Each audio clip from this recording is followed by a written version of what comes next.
As far as engine designs go, turbo engines are up there with the most efficient and durable on the market. But contrary to popular belief, turbos aren't invincible and can in fact be damaged in fractions of their expected lifespan. To avoid this, there are some basic mistakes you should avoid in maintaining your turbo engine, and in this video, we'll be taking you through the most common 5 of those errors that ruin turbo engines. So get out your notepad, pay close attention, and stay with us till the end of the video so you don't miss out. Not letting the turbo cool off. Zooming straight into the action, the first and most common mistake car owners make that ends up being a turbo killer is not letting the turbo cool down. First things first, your turbo works hard. A turbocharger doesn't just help your engine, it's the reason your diesel hauls heavy loads without breaking a sweat and delivers that deep, satisfying grunt when you step on the pedal. As a result, the turbo in a car engine is designed to live in a high-stress, high-temperature, high-speed life. And by that, we're talking over 100,000 rotations per minute and temperatures soaring above 540 degrees Celsius, which, for context, is hot enough to melt some metals. Now, imagine doing all that work under those conditions and instead of cooling down properly, you just shut off your engine immediately after a hard, long drive. Seems harmless, but here's what happens. When the engine stops, so does the oil circulation. The turbo, still scorching hot, now has no fresh oil flow to cool it down.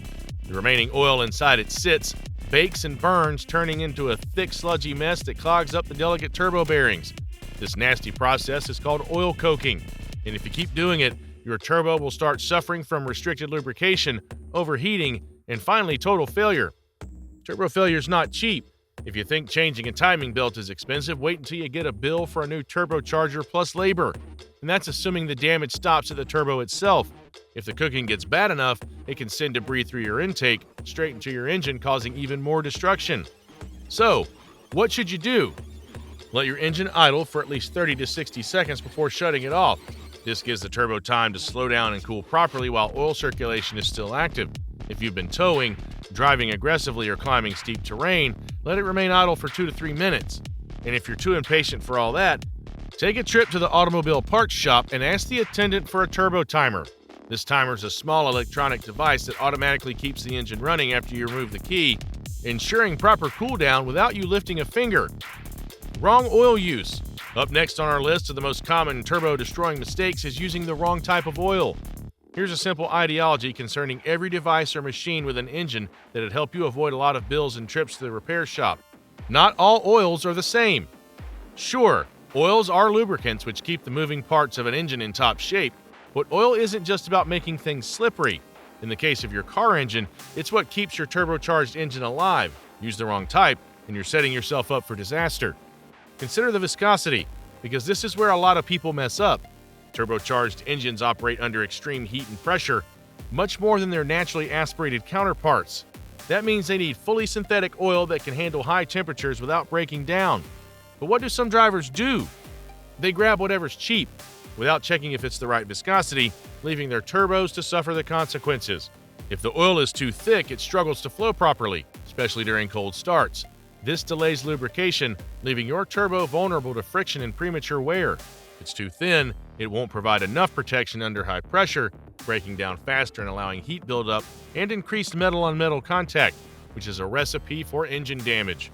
There's a reason manufacturers specify the exact oil your engine needs. Ignore it, and you'll pay the price, literally. Even if you're using the correct oil, changing it on time is just as important. Some people push their oil way past the recommended interval because it still looks fine. Here's why it's a bad idea. As oil degrades, it loses its protective qualities and turns into a sludgy mess. This sludge clogs oil passages, suffocates the turbo, and causes overheating. And once your turbo is toast, say hello to a repair bill you didn't see coming. Turbo replacements are ridiculously expensive, and all of this can be avoided by simply using the right oil and changing it on schedule. Follow your manufacturer's recommendations, don't skimp on quality, and your turbo will reward you with a long, healthy life. Cold revs. Moving to the next best way to send your turbo engine to an early grave, let's check out the effects of revving your engine when it's still cold. Flooring your diesel engine when it's cold is one surefire way to make sure that your motor gets to deal with problems like poor lubrication, metal-on-metal contact, and excessive wear. Think about it. When your engine is cold, the oil is thick and sluggish. It hasn't fully circulated through the system yet, which means critical components, especially your turbo, aren't getting the lubrication they need. This is a big problem because your turbo spins at insane speeds and it absolutely depends on oil to keep its bearings from grinding themselves into dust. But if you start your car and immediately floor it, that turbo is spinning dry, even if only for a few seconds. Those few seconds are all it takes for microscopic damage to start adding up, leading to excessive wear and possibly premature failure. And it's not just your turbo that could get damaged by doing this. Your pistons, crankshaft, and camshaft all suffer too. Cold metal components expand as they heat up, and until they reach their proper operating temperature, they're not fitting together as perfectly as they should. When you rev a cold engine hard, you're essentially forcing parts to grind against each other before they've had a chance to settle into place. Over time, this accelerates wear, leads to increased oil consumption, and can even cause cracks or warping in extreme cases. So when next you think you can't wait a few seconds to warm up your engine, think about the potential repair costs and have a little patience. Let your engine warm up properly before pushing it hard. Give it at least 60 seconds before driving off and avoid aggressive acceleration for the first few miles. If you're in freezing temperatures, you might need a bit longer. And if you drive a high-performance or turbocharged diesel, this is even more important. Those engines operate under higher stress, and their turbos are even more sensitive to lubrication issues. Regular oil levels. Approaching the end of our list, we have one that might not sound as damaging as other mistakes we've mentioned, but it's proven to have similarly devastating effects. Regularly running low on oil. Running low on oil in a turbocharged engine is like running a marathon without drinking water. Eventually, something's going to give, and in this case, it's your turbocharger, one of the most expensive and crucial components in your engine. Thanks to the incredible speeds that turbos spin, even a momentary lack of lubrication can cause extreme wear and tear, leading to turbo failure in record time. Many turbocharged engines naturally burn a bit of oil over time, and this means you might be slowly losing oil without even noticing it. Unlike a dramatic oil leak that leaves puddles under your car, this gradual consumption happens internally, burning away through the combustion process.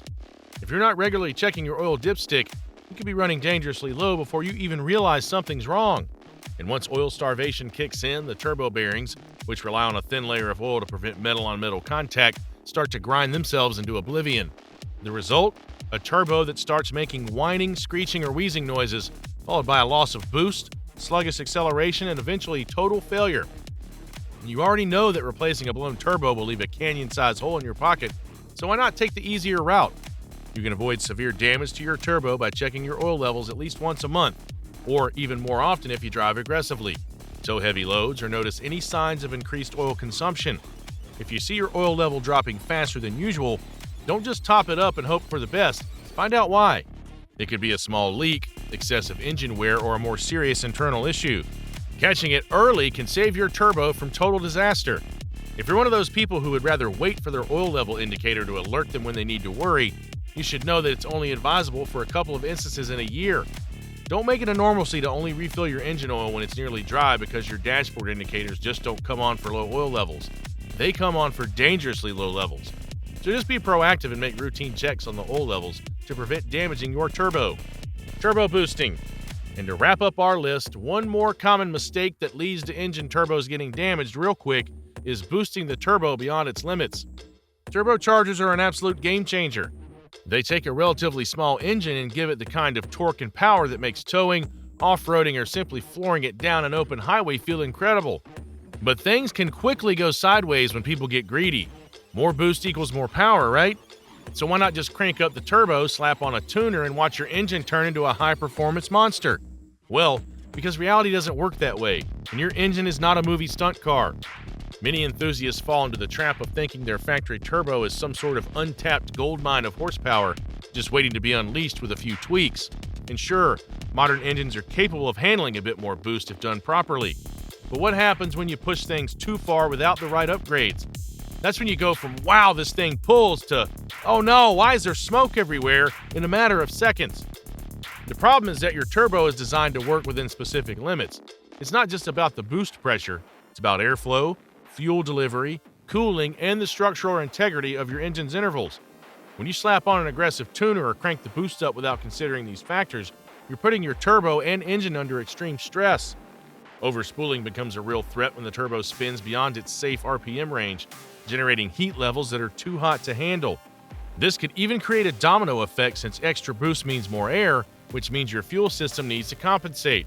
If your injectors and fuel pump aren't upgraded accordingly, you run lean, leading to engine knock, misfires, and catastrophic piston damage. Not to mention, excessive heat can cook your turbo bearings, crack your exhaust manifold, and melt your intercooler pipes. So, what's the right way to boost your turbo? Upgrade your supporting components first. Get stronger pistons, a better intercooler, upgraded fuel injectors, and an improved cooling system. Most importantly, get a proper tune from a professional. Take care of your turbo, and it'll take care of you.